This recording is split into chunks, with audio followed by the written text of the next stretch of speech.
Hello friends, स्वागत है आपका हमारे यूट्यूब चैनल पर। आज हम बात करेंगे कैश क्रेडिट अकाउंट के बारे में। दोस्तों, अक्सर आपने सेविंग अकाउंट, करंट अकाउंट के बारे में तो सुना होगा, लेकिन इसी टर्म में एक कैश क्रेडिट अकाउंट भी होता है। तो आज हम इसी के बारे में बात करने वाले हैं। तो चलिए दोस्तों, बात करते हैं कैश क्रेडिट अकाउंट के बारे में। दोस्तों, ये एक तरीके का लोन अकाउंट होता है जिसमें बैंक कुछ एक लिमिट निर्धारित करती है हर व्यक्ति की आय के हिसाब से, जिस लिमिट के हिसाब से हम बैंक से रुपए निकाल सकते हैं। दोस्तों, सपोज कीजिए बैंक ने मेरे को एक लोन अकाउंट दिया है, कैश क्रेडिट अकाउंट। उस अकाउंट में लिमिट है 2 लाख रुपए। तो मैं बैंक से 2 लाख रुपए कभी भी निकाल सकता हूं। और उस 2 लाख रुपए को, और इस अकाउंट की खासियत यह है कि वो 2 लाख रुपए मुझे एक साथ कभी भी नहीं भरने हैं। लेकिन हाँ, जितने भी अमाउंट को मैं निकालूंगा उतने अमाउंट का ब्याज मुझे हर महीने बैंक को चुकाना होगा। दोस्तों, यही इसकी खासियत है। अगर अदर टाइप्स के लोन्स की बात करेंगे तो उसमें सारा अमाउंट इक्वली डिवाइड हो जाता है नंबर ऑफ ईएमआईज के हिसाब से, और वो हमें धीरे धीरे पे करना पड़ता है। लेकिन इसकी खासियत ये है, ये अदर लोन अकाउंट से इस प्रकार अलग है कि इसमें आप जितना भी रुपए लिमिट के हिसाब से आप निकालेंगे उतने पे ही आपको इंटरेस्ट पे करना पड़ेगा। सपोज कीजिए आपने 1 लाख रुपए निकाले हैं, तो 1 लाख पे आपका इंटरेस्ट रेट के हिसाब से एक महीने का जो भी ब्याज बनता है आपको सिर्फ वही भरना है। आप उस 1 लाख रुपए को कभी भी कितने समय के लिए भी बैंक से निकाल सकते हैं।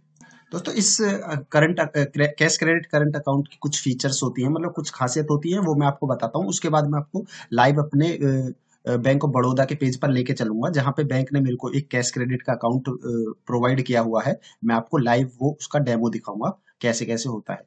दोस्तों, पहली खासियत ये है कि इसमें एक उधार लेने की सीमा होती है। जैसे कि मैंने आपको बताया था कि अगर सपोज कीजिए बैंक ने आपकी 2 लाख रुपए की सीमा निर्धारित की है, तो आप 2 लाख रुपए तक कभी भी रुपए बैंक से निकाल सकते हैं। 1 लाख रुपए, 1.5 लाख रुपए, जितना आपका मन करे, लेकिन लिमिट के अंदर तक।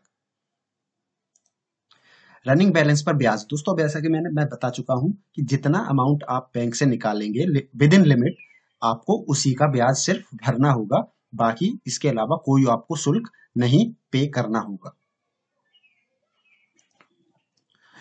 तीसरा पॉइंट है दोस्तों, न्यूनतम प्रतिबद्धता शुल्क। दोस्तों, बहुत ही कम इसमें अदर चार्जेस रहते हैं, सर्विस चार्जेस वगैरह बहुत ही नाम मात्र के बराबर शुल्क चार्ज होते हैं।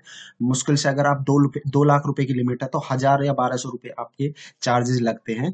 अदर अदर जो लोन्स के अगर कंपेयर करूं तो उसमें फाइल चार्ज वगैरह काफी ज्यादा होता है, लेकिन इसमें बहुत ही कम जो है आपका चार्जेस होते हैं।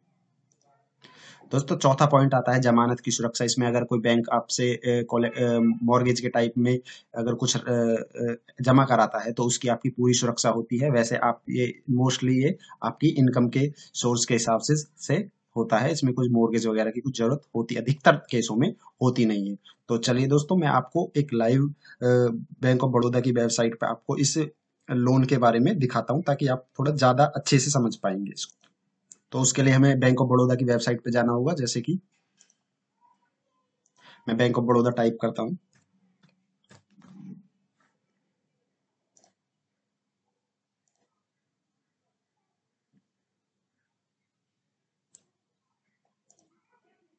दोस्तों, यहाँ पे मेरे को दो ऑप्शन बैंक ऑफ बड़ौदा की वेबसाइट खुल चुकी है। यहाँ पे मेरे को दो ऑप्शन मिलेंगे, एक रिटेल यूजर और एक कॉर्पोरेट यूजर। दोस्तों, क्योंकि रिटेल यूजर होते हैं हम, जो नॉर्मली होते हैं, जो बिजनेसमैन वगैरह होते हैं, वो कॉर्पोरेट में आते हैं, लेकिन हम रिटेल यूजर में आएंगे। तो रिटेल यूजर में हमको क्लिक करना है। इसके बाद दोस्तों कुछ डिटेल्स हैं यहाँ पे, वो फिल करनी करनी है, जैसे कि यूजर आईडी वगैरह। ये यूजर आईडी आपको जब भी आपका अकाउंट खुलता है तो आपकी पासबुक पे लिखी होती है यूजर आईडी, ये आपको वहीं से मिलेगी। दोस्तों, यहाँ पर बैंक ऑफ बड़ौदा की वेबसाइट खुल चुकी है। मैंने लॉगिन वगैरह सक्सेसफुली कर लिया है। अब मैं आपको लेके चलता हूँ कैश क्रेडिट अकाउंट के पेज पर। दोस्तों, यहाँ पे अकाउंट्स में ऑपरेटिव अकाउंट्स है। ऑपरेटिव अकाउंट्स पे आपको क्लिक करना है।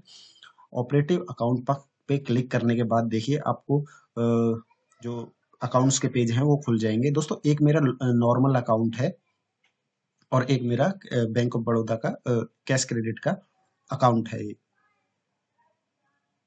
दोस्तों, कैश क्रेडिट अकाउंट आपको बैंक तभी देता है जब आपका नॉर्मल सेविंग अकाउंट बैंक में होता है, तभी आपको मिलेगा। तो ये मेरा कैश क्रेडिट अकाउंट है। चलिए मैं आपको कैश क्रेडिट का पेज खोलकर दिखाता हूँ।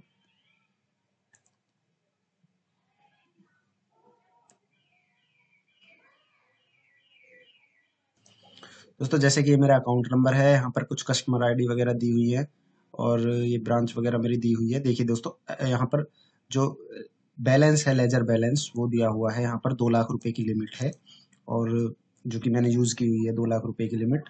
ड्राइंग पावर देखिए, यहाँ पर 2 लाख रुपए लिखा हुआ है। टाइप कैश क्रेडिट अकाउंट है। तो इसी तरीके से जैसे दोस्तों, अगर इस पे जो इंटरेस्ट है, अगर वो इंटरेस्ट इसमें, जैसे अगर 2 लाख रुपए आपने पूरा यूज किया हुआ है, सपोज कीजिए अगले महीने का इंटरेस्ट इसमें लगेगा, तो इंटरेस्ट में ये 2 लाख रुपए से और माइनस में चला जाएगा। मान लीजिए 2,15,000 रुपये अगर इसमें इंटरेस्ट लग रहा है, तो 2,15,000 रुपये माइनस में चला जाएगा। और आपको इंटरेस्ट भरना कैसे है, आप इसी अकाउंट नंबर में आपको रुपए जमा करा देने हैं, ये फिर से प्लस में आ जाएगा। या फिर आप ब्रांच में जाकर के डायरेक्ट बैंक में रुपए जमा कर सकते हैं। तो दोस्तों ये थी कुछ डिटेल्स कैश क्रेडिट अकाउंट के बारे में जानकारी। आई होप आप सभी को पसंद आई होगी, समझ आई होगी, अच्छे से आप समझ पाए होंगे कैश क्रेडिट अकाउंट किस तरीके से डील करते हैं। तो सुन चुके होते हैं कैश क्रेडिट भी। आई होप आप आज से आप जान चुके होंगे कैश क्रेडिट क्या होता है। दोस्तों वीडियो अच्छी लगी तो प्लीज लाइक एंड सब्सक्राइब जरूर करें। Thank you.